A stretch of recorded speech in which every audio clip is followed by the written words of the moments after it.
आज हम शुरू करेंगे वो है हमारे पास पीएचपी के अंदर हम लोग क्रिएट करेंगे, लेकिन विद इमेज अपलोडिंग पूरा क्रिएट करेंगे कि किस तरीके से आप अपने पास रिकॉर्ड को इंसर्ट, अपडेट, डिलीट और फेच करवा रहे होंगे इमेज के साथ। ठीक है,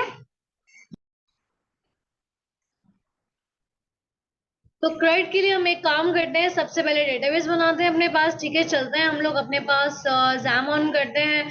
यहाँ से मैंने एडमिन पे क्लिक किया और यहाँ पे मैं क्या करती हूँ, लोकल होस्ट यहाँ पे मैं 88 कॉलन ऐड कर देती हूँ। ठीक है, और ऐड करने के बाद फिर मैं एडमिन ओपन कर लेते हैं हम लोग। ठीक है, तो यहाँ पे अच्छा हमने हमारे पास यहाँ पे php एडमिन, अच्छा फॉरवर्ड स्लैश हमने नहीं दिया इसलिए उसने मुझे नीचे यूआरएल पे डाल दिया।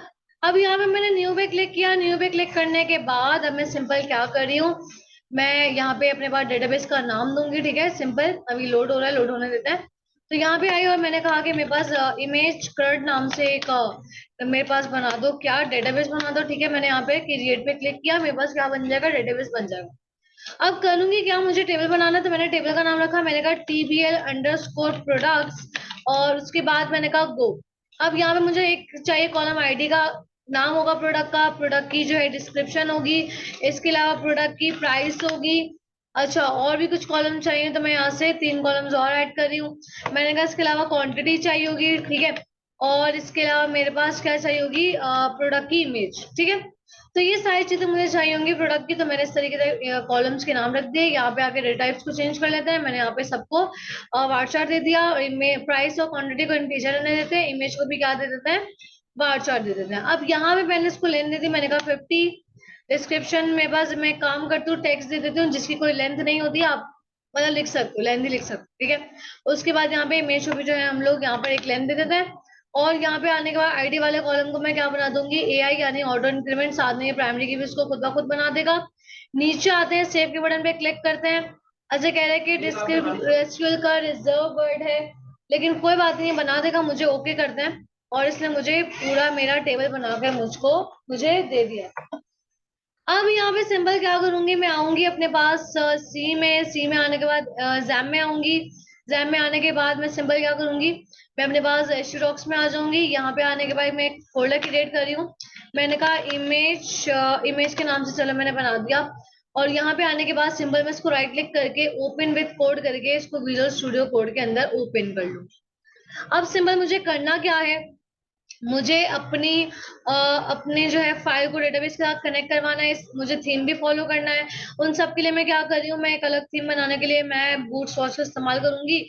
उसके लिए मैं नैपबार और फुटर को अलग कर लूंगी। तो उसके लिए मैंने क्या किया, मैंने यहाँ पे एक फाइल बनाई, मैंने कहा कि navbar.php, मैंने एक फाइल क्रिएट कर दी। ठीक है, गूगल पे जाते हैं, गूगल पे जाने के बाद मैंने सर्च किया, क्या मैंने लिखा यहाँ पे बूट्स वॉच। बूट्स वॉच लिखने के बाद आप पहली वेबसाइट में आ जाएंगे। याद रखिएगा कि ये बूटस्ट्रैप का ही है। ठीक है, बूटस्ट्रैप से ही बनी हुई है, लेकिन क्या कि इसमें ना कुछ अलग थीम्स इन्होंने रखे हुए हैं। तो आपको जो भी थीम आपको पसंद आ रहा है तो आप उस थीम को क्या कर लें, यूज कर लीजिए। ठीक है, तो फिलहाल जो मैं अभी थीम यूज कर रही हूँ, मैं ये वाली थीम यूज कर रही हूँ। ठीक है, और इस थीम के अंदर आ जाते हैं हम लोग।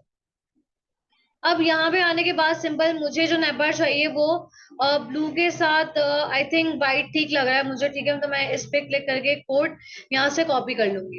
कोड कॉपी करने के बाद अब यहाँ पे बॉलर प्लेट वगैरह नहीं है फाइल के अंदर, तो सबसे पहले मैं यहाँ पे बॉलर प्लेट बनाऊंगी। बॉलर प्लेट बनाने के बाद यहाँ पे आके मैंने नेबर को क्या कर दिया, पेस्ट कर दिया। अब पेस्ट करने के बाद सिंपल करूंगी क्या, मेरे पास जिस तरह बूटस्ट्रैप हम लोग लगाते थे, तो बूटस्ट्रैप का लिंक लगा देते सीडीएन।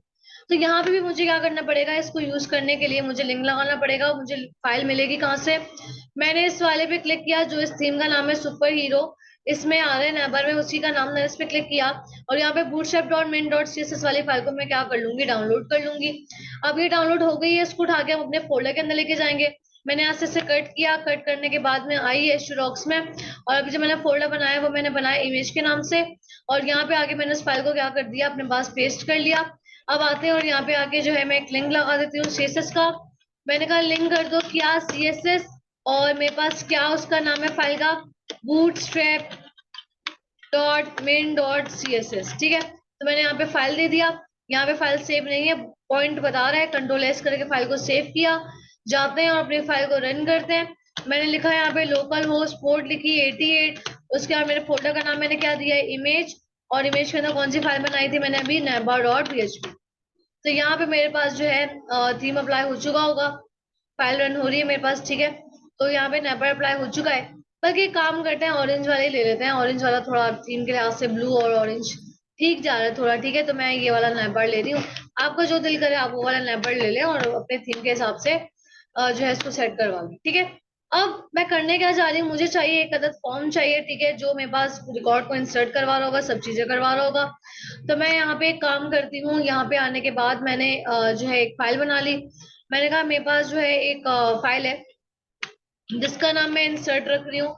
मैंने कहा इंसर्ट डॉट पीएचपी, और इंसर्ट डॉट पीएचपी रखने के बाद मैंने अगेन यहाँ पे बॉलरप्लेट बनाई, वही उसी थीम को यहाँ पे भी यूज करने के लिए मैं क्या करूंगी, मुझे यहाँ पे भी नेबर चाहिए, तो मैं अपनी नेबर वाली फाइल को यहाँ पे क्या करवा दूंगी, इंक्लूड करवा दूंगी, यानी शामिल करवा दूंगी। मुझे बार बार नेबर की कोडिंग करने की जरूरत नहीं है, बल्कि एक बार मैं कोड करके एक फाइल के अंदर रख सकती हूँ और बार बार उसको हर फाइल के अंदर इस्तेमाल करवा सकती हूँ। तो यहाँ पे मैंने इंक्लूड किया किसे, मैंने कहा नेबर डॉट पीएचपी। उसके बाद अब मैं जाती हूँ, जाके इंसर्ट वाली फाइल को देखती हूँ क्या मेरे पास जो है इंसर्ट वाली फाइल के अंदर आ चुका है नंबर, बिल्कुल आ चुका है, ठीक है, थीम आ चुका है, इंसर्ट वाली फाइल में हूँ मैं। अब यहाँ पे मुझे चाहिए क्या, एक अदद फॉर्म चाहिए। तो उसके लिए क्या करते हैं, सिंपल आते हैं, मुझे फॉर्म चाहिए कैसे, बिल्कुल सेंटर ऑफ द पेज चाहिए। तो उसके लिए मैं क्या करूंगी, मैंने यहाँ लिखा डॉट कंटेनर, कंटेनर के अंदर रॉ बनेगी, रॉ के अंदर क्या बनेगा, कॉलम बनेगा, और यहाँ पे मैंने कॉल एमडी 2 रख दिया, ठीक है। मुझे 12 कॉलम्स को डिवाइड करना था, तो मैंने यहाँ कहा 2, 8 और 2 के अंदर मैंने इसको डिवाइड कर दिया। आप जिस तरह मर्जी चाहें आप इसको डिवाइड कर सकते। अब यहाँ पे मैंने मिड ऑफ द कॉलम मैंने इसको एंटर किया, और एंटर करने के बाद मुझे क्या चाहिए, फॉर्म चाहिए, इसी थीम का मैं फॉर्म यूज करूंगी। नीचे आते हैं थोड़ा सा, और नीचे आने के बाद गेरा फॉर्म, ठीक है। मैंने यहाँ से ओपन किया इस कोड को, कोड पे मैंने यहाँ पे कॉपी कोड पे क्लिक किया, अपने कोड को कॉपी किया, कॉपी करने के बाद वापस फाइल में आते हैं, और यहाँ पे कॉलम 8 वाले के दरमियान में आके मैंने इसको क्या कर दिया, पेस्ट कर दिया। अब थोड़ा सा इसके अलाइनमेंट ठीक नहीं है, शिफ्ट ऑल्ट एफ प्रेस करके इसके अलाइनमेंट को मैं ठीक कर लूंगी। ठीक करने के बाद अब मेरे पास, मैं अगर इस फाइल को सेव करूं और सेव करने के बाद जाके इसको रन करूं, तो मेरे पास फॉर्म आ चुका है, बिल्कुल मिड में आ रहा है, बिल्कुल ठीक तरीके से आ रहा है। अब जो जो मुझे इनपुट फील्ड्स रखनी है वो मैं रखूंगी, बाकी सबको क्या कर दूंगी, रिमूव कर दूंगी। तो मैं यहाँ पे क्या कर रही हूँ, मुझे जो है अपने पास मैंने यहाँ पे एक ही फील्ड रखी है, और उसके अलावा जितने भी मेरे पास यहाँ पे फील्ड्स हैं मैं उन्हें क्या करवा रही हूँ, रिमूव करवा रही हूँ, ठीक है। अच्छा, यहाँ पे मैं अपने पास एक डिव और बीच में रख रही हूँ, फॉर्म फाइल वाला, ठीक है। फॉर्म फाइल वाला मैं इसलिए रख रही हूँ क्योंकि मैंने इमेज अपलोड करवानी है, इसलिए फाइल वो वाला मैंने रख दिया है। उसके अलावा जितने भी मेरे पास चीजें थी मैंने सबको क्या करवा दिया, डिलीट करवा दिया। सही, मुझे इतना ज्यादा लेंथी फॉर्म नहीं चाहिए था, according to my table form होगा, तो इसके अकॉर्डिंगली मैंने अपने पास कुछ ही फील्ड्स को रखा है। अब यहाँ पे कंट्रोल एस करते हैं, कंट्रोल एस करने के बाद उसको रिफ्रेश करते हैं, तो मेरे पास कुछ फॉर्म की ये हालत हो चुकी है, ठीक है। अब ये भी मुझे नहीं चाहिए ईमेल, और जो फेक ईमेल लिखी हुई है, तो ये रॉ बनी हुई है, ठीक है। इस रॉ वाले को भी मैं क्या कर देती हूँ, डिलीट कर देती हूँ। यहाँ पे जहाँ लेजेंड लिखा हुआ है यहाँ पे मैं लिख देती हूँ इंसर्ट प्रोडक्ट्स, ठीक है। तो मैंने यहाँ पे इंसर्ट प्रोडक्ट की हेडिंग दे दी, और अब मैं सिंपल क्या करूंगी, अपने पास अपने फील्ड्स को, इनपुट फील्ड्स को सेट कर लूंगी। यहाँ पे मैंने इसको एक लेबल दे दिया, मैंने कहा प्रोडक्ट का नेम आएगा इसमें, ठीक है। ये मुझे लाइन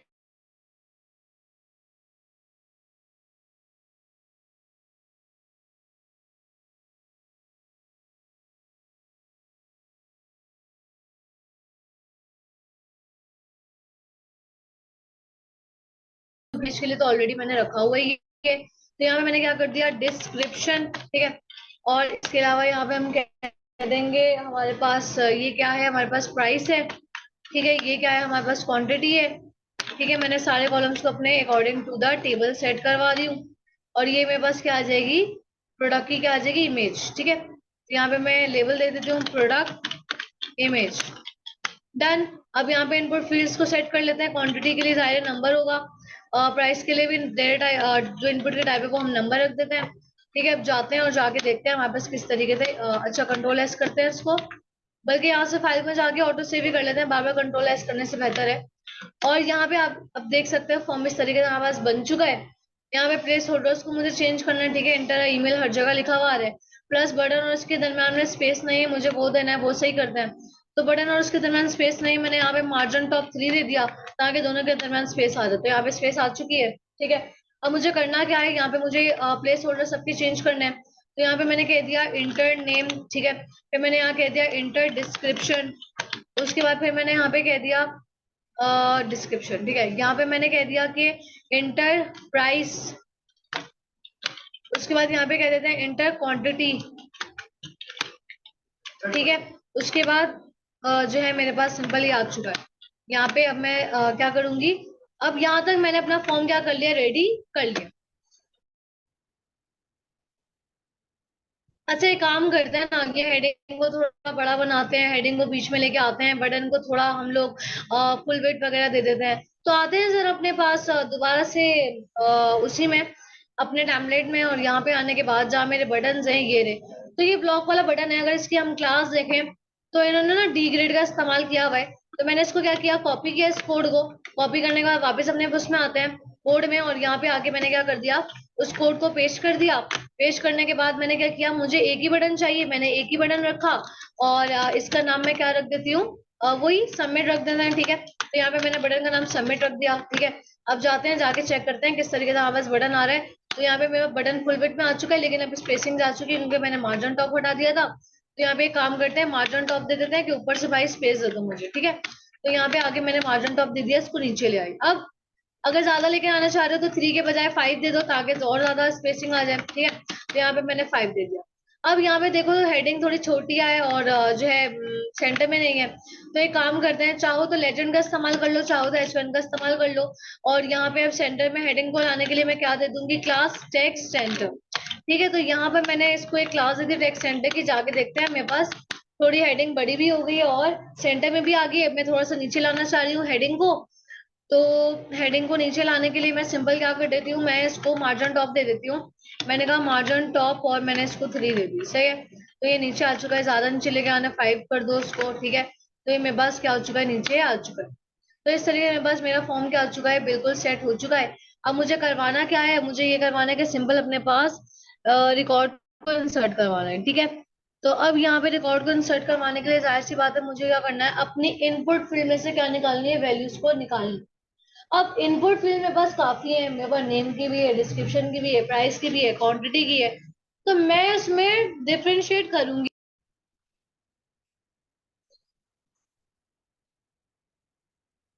तो मैं डिफरेंशिएट उसमें ऐसा करूंगी कि मैं इनपुट फील्ड्स को एक एक नाम दे दूं, सही है। नाम यानी उसके पहचान, फॉर एग्जाम्पल आपके नाम है ना, आपकी पहचान है, ठीक है। तो इस तरीके से मैं उन इनपुट्स को भी क्या दे दूंगी, नाम दे दूंगी। तो मैं आई यहाँ पे कोड में आने के बाद मैंने इस इनपुट को नाम दे दिया। इस इनपुट से मुझे क्या मिलेगा, प्रोडक्ट का नाम मिलेगा। तो मैंने इसको नेम आके दे दिया, मैंने कहा पी नेम, कि भाई यहाँ से क्या आने वाला है, प्रोडक्ट का नाम आने वाला है। फिर यहाँ पे मैंने इसको एक नाम दे दिया, कोई भी नाम आप दे सकते हो, ठीक है। मैंने पी डिस्क्रिप्शन दे दिया, या से बाकी इनपुट्स को भी नेम दे देते हैं, ठीक है। मैंने इसको क्या दे दिया, नेम मैंने दे दिया प्राइस, ठीक है। उसके बाद पी प्राइस, प्रोडक्ट की प्राइस दे दी, ठीक है। इसके अलावा यहाँ पे आके मैंने क्या दे दिया, मैंने कहा नेम इसको दे दिया पी QTY यानी प्रोडक्ट की क्वांटिटी। और इस इनपुट को मैंने नाम दे दिया PIMG यानी प्रोडक्ट की इमेज, ठीक है।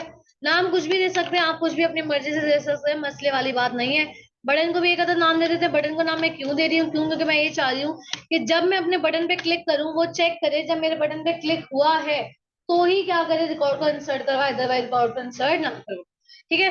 तो यहाँ पे मैं आई और अब मैं ये सब चीजें कर चुकी हूँ।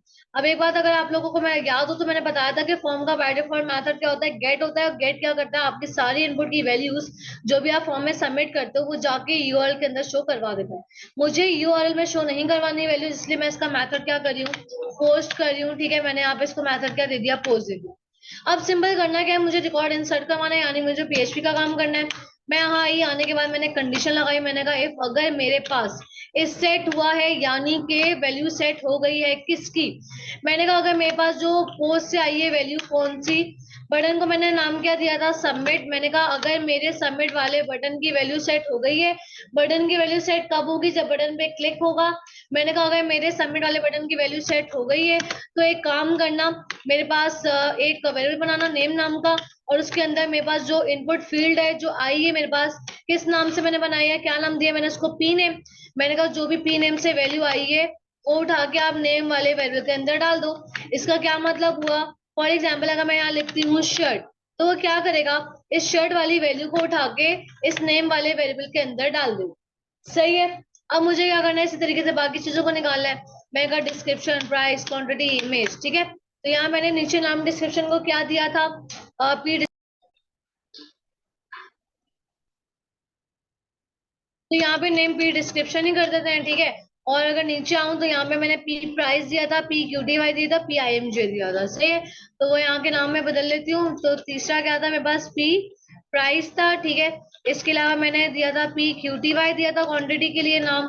और मैंने इमेज के लिए क्या नाम दिया था, पी आई एम जी नाम दिया था, सही है। वेरिएबल्स के नाम भी बदल लेते हैं। यहाँ पे मैंने कह दिया डिस्क्रिप्शन, उसके बाद मैंने यहाँ पे सिंपल नीचे वाले वेरिएबल को मैंने नाम दे दिया यहाँ पर प्राइस का, ठीक है। उसके बाद यहाँ पे हम नाम दे देते हैं क्वांटिटी का। उसके बाद यहाँ पे मैं नाम दे देती हूँ आईएमजी का, ठीक है। अब याद रखना कि मेरे पास जब इमेज अपलोडिंग का काम होगा तो इमेज अपलोडिंग का काम इस तरह हम डायरेक्ट डॉलर अंडरस्कोर पोस्ट करके नहीं देंगे, बल्कि क्या करेंगे, मेरे पास इमेज अपलोड हो रही होगी, यानी कि एक फाइल अपलोड हो रही होगी। तो मैं यहाँ पे पोस्ट के बजाय क्या कर दूंगी, मैं यहाँ पे दूसरा सुपर ग्लोबल वेरिएबल इस्तेमाल करूंगी। मैं इस्तेमाल करूंगी यहाँ पे फाइल्स, क्या इस्तेमाल करूंगी, फाइल्स के। मेरे पास इसमें क्या आने वाली है, फाइल्स आने वाली है। अब मैं अगर आप लोगों को दिखाऊं कि मेरे पास अगर मैंने यहाँ पे करवाया, मैंने यहाँ पे कह दिया कि मेरे पास यहाँ पे करो प्रिंट आर, ठीक है। मैंने यहाँ पे प्रिंट आर का फंक्शन का इस्तेमाल किया। ये करता क्या है, ये आपको उस वेरिएबल की पूरी सारी चीजें बता देगा, डेटा टाइप क्या है, वैल्यूज क्या है, सब चीजें बता देगा। तो मैंने कहा मुझे जो प्रिंट आ करके देखना है, मुझे इस चीज को देखना है कि इस चीज में क्या आ रहा है, ठीक है। एक काम करती हूँ, मैं आपको दिखाती हूँ कि इस वेरिएबल में क्या आ रहा है, ठीक है। तो मैंने यहाँ पे किया, अब एक काम करती हूँ, यहाँ पे चेकिंग करवाती हूँ। यहाँ के मैंने इसको रिफ्रेश किया, मैंने यहाँ पे नाम दे दिया, मैंने कहा शर्ट। यहाँ पे मैंने दे दिया डिस्क्रिप्शन रेड कलर, ठीक है। फिलहाल मैं ये दे रही हूँ। प्राइस में मैंने दे दिया इसको 500, क्वांटिटी दे दी मैंने 4। यहाँ से मैंने इमेज को ही अपलोड की। एक काम करते हैं, शर्ट की इमेज जो है मैं अपने पास निकाल लेती हूँ। मैंने कहा शर्ट, और यहाँ पे फिलहाल मैं टी शर्ट निकाल लेते हैं, ठीक है। टी शर्ट मैंने निकाल ली। और यहाँ पर इमेजेस में आते हैं, मैं यहाँ से राइट क्लिक करके सेव इमेज एज कर रही हूँ, कहीं पे भी सेव करवाऊँ। अब यहाँ आते हैं, मैंने चूज फाइल की, डाउनलोड्स में जाने के बाद वो मैंने इमेज को क्या करवाया, अपने पास जो है यहाँ पे सिंपल मैं सेलेक्ट करवा रही हूँ। इमेज सेलेक्ट हो गई है, ठीक है। सबमिट पे क्लिक करते हैं। अच्छा, मेरे ख्याल से बटन की टाइप हमने सबमिट नहीं दी हुई, तो इसलिए वो मुझे सबमिट नहीं करवा रहा। यहाँ पे बटन टाइप हुई हुई है, इसलिए मुझे सबमिट नहीं करा। तो यहाँ पे बटन की टाइप आप सबमिट रखेंगे, ओके। वरना मुझे फॉर्म सबमिट करने नहीं देगा, जिस तरह अभी नहीं दे रहा था वो, ठीक है। तो यहाँ पे अगेन करते हैं शर्ट, फिर मैंने यहाँ पे दे दिया ब्लू कलर, ठीक है। देखो इमेज ब्लू कलर की है ना, तो इसलिए मैं डिस्क्रिप्शन भी ब्लू कलर ही दे रही हूँ। प्राइस मैंने 500 दे दी, क्वांटिटी मैंने 4 दे दी। इमेज को आगे यहाँ सेलेक्ट करवाते हैं, ठीक है। मैंने इमेज को ओपन किया, सबमिट किया।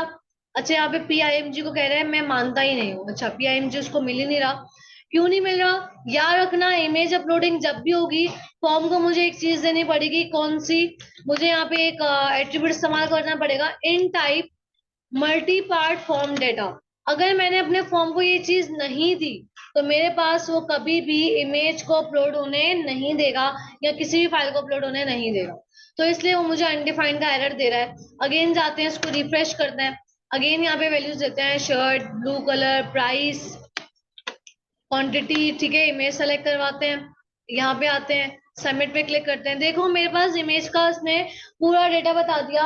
इमेज का नाम डाउनलोड डॉट जेपीजी है, टाइप उसकी जेपीईजी है, टेम्परेरी नाम उसका इसने खुद से ये बनाया है, एरर कोई भी नहीं है, साइज उसका 3231, सही है। यानी मेरी उस इमेज को उसने पूरी डिटेल बता दी कि इस इमेज की ये डिटेल है। याद रखना, इमेज अपलोडिंग के टाइम पे आपके पास खाली दो चीजें काम की हैं। पहली, इमेज का नाम, दूसरी आपका टेम्प नेम। टेम्प नेम की देख रहे हो, टीएमपी अंडरस्कोर नेम है, और नेम की क्या है, नेम। तो मुझे क्या चाहिए, खाली इमेज का नाम चाहिए, तो मुझे ये नेम निकालना पड़ेगा। और जब टेम्परेरी इमेज का नाम चाहिए होगा, तो टीएमपी नेम करके मैं वैल्यू को निकालूंगी। मैंने ये पूरा क्यों दिखाया, इसका मकसद था क्योंकि मैं आगे ये इस्तेमाल करने वाली हूँ। मैं यहाँ पे वापस आई, वापस आने के बाद मैंने क्या किया, मैंने प्रिंट आउट करके जो देखना था देख लिया, इसको मैंने कमेंट किया। मैंने कहा मुझे इस इमेज में से खाली क्या निकाल के दो, नाम निकाल कर किस में स्टोर करवा दो, आईएमजी वाले वेरिएबल में स्टोर करवा दो। मैंने खाली क्या निकाला, इस इमेज का खाली नाम निकाला है, ओके। अब मैं यहाँ पे आई नीचे, और नीचे आने के बाद मैंने अगेन एक जो है इसकी डुप्लीकेट कॉपी बनाई। मैंने कहा टेम्परेरी इमेज जो है मेरे टेम्प इमेज वाले वेरिएबल में जाएगी, इमेज वाले में, और इसका की क्या थी, टीएमपी अंडरस्कोर नेम थी।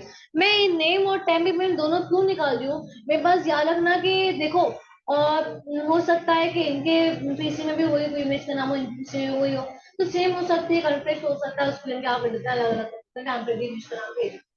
तो अब यहाँ पे मैं सिंपल क्या कर रही हूँ, मैंने टेम्परेरी इमेज का नाम निकाल लिया, लेकिन मैंने अभी तक एक चीज और नहीं बताई कि मेरी वो इमेज जाएगी कहाँ, क्योंकि डेटाबेस में तो खाली नाम जाएगा, जो इमेज होगी, एक्चुअल जो इमेज होगी और अपलोड होगी, वो मेरे इसी फोल्डर में आएगी। पता कहाँ पे आएगी? मैं यहाँ पे, मुझे एक फोल्डर बनाना पड़ेगा। मैं यहाँ पे आई, मैंने एक यहाँ पे आके एक फोल्डर बना दिया अपलोड्स के नाम से, या किसी भी नाम से बना दो। एक काम करते हैं, प्रोडक्ट्स के नाम से मैंने फोल्डर बना दिया, ठीक है। मैंने कहा अपलोड्स, ठीक है, और अपलोड्स के अंदर मैंने फोल्डर बना दिया। अब यहाँ पे मैंने एक वेरिएबल बनाया, मैंने कहा डॉलर फोल्डर, कि मेरे फोल्डर का पाथ कुछ ये है। क्या पाथ है? मैंने कहा मेरे पास एक अपलोड्स नाम का फोल्डर है, उसके अंदर क्या चीज जाएगी? उसके अंदर जाएगा मेरे पास डॉलर IMG, यानी इमेज का नाम जाएगा। कहाँ जाएगा? इस अपलोड के फोल्डर के अंदर, ऐसे, ठीक है। अब यहाँ पे मैंने कहा इमेज का पाथ भी बता दिया, सब बता दिया, बस अब मुझे इंसर्ट की सिंपल क्यूरी लगानी है। मैंने कहा dollar query is equals to insert की क्यूरी मुझे चाहिए। जाते हैं अपने टेबल में, एसक्यूएल में जाते हैं, यहाँ पे ये इंसर्ट पे मैंने क्लिक किया, क्यूरी को कॉपी किया। कॉपी करने के बाद मैं वापस आई अपने कोड में, और उस डबल कोटेशन के अंदर आके मैंने इसको पेस्ट कर दिया। और यहाँ पे पेस्ट करने के बाद आईडी वाले कॉलम को मैं क्या करवा रही हूँ, मैं रिमूव करवा रही हूँ, ठीक है। आईडी वाला कॉलम मुझे चाहिए नहीं था, क्योंकि जाहिर सी बात है आईडी वाले कॉलम की वैल्यू खुद बनाएगा। मैंने उसको ऑर्डर इनक्रीमेंट रखा हुआ था, वो मैंने रिमूव करवा दिया। उसके बाद अब मेरे पास ये सारी वैल्यूज मुझे बाकी देनी है। मैंने कहा मेरे पास सबसे पहला नेम वाला कॉलम है, तो नेम वाले कॉलम में कौन सी वैल्यू जाएगी? डॉलर नेम वाले वेरिएबल में मैंने रखी है। उसके बाद डिस्क्रिप्शन वाले कॉलम में कौन सी वैल्यू जाएगी? जो मैंने डॉलर डिस्क्रिप्शन वाले वेरिएबल में रखी है। प्राइस के लिए मेरे पास जो वैल्यू मैंने रखी है वो कहाँ रखी है? डॉलर प्राइस वाले वेरिएबल में रखी है, ठीक है। इसके अलावा क्वांटिटी मेरे पास डॉलर QTY वाले वेरिएबल में है, और मेरे पास जो है इमेज है वो कौन से वेरिएबल में? डॉलर IMG वाले वेरिएबल के अंदर है, ठीक है। मैंने उसको ये बता दिया, ठीक है। अब यहाँ पे मुझे एक और चीज यहाँ पे बतानी थी। मैंने कहा अगर मेरे पास मूव अपलोडेड फाइल हो चुकी है, अगर मेरी फाइल चली गई है, कह रहे कहाँ? फ्रॉम और टू दोनों बताओ। फ्रॉम यानी मेरा फोल्डर, कि जा कहाँ रही है? मैंने कहा जा रही है वो फोल्डर वाले वेरिएबल में, वेरिएबल से मुराद अपलोड्स के फोल्डर में जा रही है, ठीक है। और कौन सी चीज जा रही है? मैंने कहा इमेज जा रही है। और कौन कौन सा क्या नाम भेजना है इस फोल्डर के अंदर? मैंने कहा टेम्प इमेज भेजना है। डन। अब यहाँ पे मुझे सिंपल सारा काम कर चुकी हूँ। इस क्यूरी को मुझे क्या देना है? सिंपल कनेक्शन देना है। मैंने यहाँ पे जो है क्यूरी को कनेक्शन दिया। मैंने कहा dollar result is equals to my SQLi underscore query, और इसके अंदर मैंने दो चीजें पास कर दी, एक कनेक्शन का वेरिएबल जो मैंने कौन वाले वेरिएबल में बनाऊंगी, मैंने नहीं बनाया हुआ। तो कनेक्शन एक काम करते हैं, कनेक्शन के लिए मैं फाइल बना रही हूँ। मैंने कहा config.php, और इसके अंदर जल्दी से हम डेटाबेस का कनेक्शन बना लेते हैं। तो यहाँ पे मैंने सिंपल एक ही लाइन के अंदर मेरा कनेक्शन बन जाएगा। मैंने कहा dollar con is equals to my SQLi underscore connect, और यहाँ पे चार चीजें वो मांगता है। सबसे पहले सर्वर का नाम, तो वो कौन है? Local host. फिर मांगता है यूजर नेम, तो वो है हमारे पास रूट। फिर है हमारे पास पासवर्ड, वो है एम्प्टी होता है। और डेटाबेस का नाम मेरा क्या था? मैंने क्या रखा था? इमेज क्रूड रखा था, इमेज क्रड, ठीक है। अब यहाँ पे मैंने सिंपल अपने पास कनेक्शन बना लिया है। इस कनेक्शन वाले को मुझे पास मैंने यहाँ पे भी करवा दिया, कनेक्शन दे रही हूँ, लेकिन मुझे इस फाइल को इंक्लूड भी करना पड़ेगा, ताकि मैं इस कौन वाले वेरिएबल को क्या कर सकूं? इस्तेमाल कर सकूं। तो मैंने यहाँ पे इसको इस्तेमाल करवा दिया। अब यहाँ पे मैंने कहा डॉलर कॉन क्यूरी को कनेक्शन देना है, तो मैंने कहा क्यूरी वाला वेरिएबल इसको कनेक्शन दे दो। अब यहाँ पे मैं कंडीशन लगाऊंगी। मैंने कहा इफ अगर मेरे पास डॉलर रिजल्ट वाले वेरिएबल में कुछ है, यानी कि अगर रिकॉर्ड इंसर्ट हो गया है, तो एक काम करना, मुझे एक अलर्ट शो करवा देना। क्या अलर्ट शो करवा देना? मैंने कहा मुझे ये अलर्ट शो करवाना कि रिकॉर्ड हैज बीन इंसर्टेड। तो यहाँ मैंने अलर्ट बनाया, बाइट लेवल कोटेशन है तो अंदर सिंगल रखूंगी। तो पे यहाँ पे मैं मैसेज लिख दूंगी, क्या? रिकॉर्ड हैज बीन इंसर्टेड, ठीक है। उसके बाद अगर रिकॉर्ड इंसर्ट नहीं होता, मैंने कहा एल्स में एक काम करना, मुझे एक अलर्ट शो करवा देना, क्या? Record failed. डन। अब जाते हैं और जाके जरा चेक करते हैं कि आप मेरे पास रिकॉर्ड इंसर्ट हो रहा है, कोई एरर वगैरह तो नहीं दे रहा। देना तो नहीं चाहिए, चेक कर लेते हैं फिर भी, ठीक है। चलो इसको मैंने रिफ्रेश किया, यहाँ पे आई, ठीक है। तो अब यहाँ पे रिकॉर्ड इंसर्ट करते हैं। मैंने लिखा शर्ट, मैंने कलर दिया, प्राइस दी, ठीक है। प्राइस देने के बाद अब सिंपल मेरे पास यहाँ पे क्वांटिटी मैंने दे दी, और यहाँ पे मैंने इमेज को सेलेक्ट करवाया, ठीक है। तो यहाँ पे इमेज हम यहाँ पे ओपन करवाते हैं, सेलेक्ट करवाते हैं, सबमिट में मैंने क्लिक किया। रिकॉर्ड क्या लिखा है, alert record has been inserted, record जा चुका है। जाते हैं डेटाबेस में, और जाने के बाद चेक करते हैं रिकॉर्ड आया। देखो इमेज का नाम भी आ गया, बाकी सारी चीजें भी आ गई, सब चीजें मेरे पास आ चुकी है। तो इस तरीके से हम अपने पास क्या करवाते हैं, रिकॉर्ड इंसर्ट करवाते हैं। अगर मैं वो इमेज दिखाऊं मेरे अपलोड्स वाले फोल्डर में गई है या नहीं, तो यहाँ पर मेरे पास, अच्छा मेरे अपलोड वाले फोल्डर में इमेज नहीं आई, तो देखते हैं इमेज क्यों नहीं आई। थोड़ी सी गड़बड़ कर दी। यहाँ में हमारे पास पहले आएगा वो नाम जो मतलब जिसमें इमेज का नाम है, और दूसरा होता है आपके पास डेस्टिनेशन। तो फ्रॉम और टू में हमने एक गड़बड़ कर दी थी, लेकिन अब जाके ट्राई करते हैं, अब हमारे पास इंशाल्लाह बिल्कुल ठीक चलेगा। तो यहाँ पे मैं आई अगेन, मैं यहाँ पे एक काम कर रही हूँ, शर्ट मैंने यहाँ पे कह दिया कि रेड कलर। एक काम करते हैं, इसको टी शर्ट कह देते हैं, थोड़ा सा चेंज कर देते हैं। टी शर्ट कह दिया, टी शर्ट मैंने कह दी ब्लू, सही है। और यहाँ पे सिंपल मैंने प्राइस इसको दे दी 700, क्वांटिटी दे दी 3, और यहाँ पे आके इमेज को अपलोड करवाते हैं। अब यहाँ पे सिंपल मैंने यहाँ पे ओपन किया, सबमिट करते हैं, record has been inserted. Database में जाके चेक करते हैं, डेटाबेस में रिकॉर्ड आ चुका है। फोल्डर में जाके देखते हैं, और फोल्डर में भी इमेज आ चुकी है, और बिल्कुल ठीक तरीके से मेरे पास सारा इंसर्ट वाला विद इमेज अपलोडिंग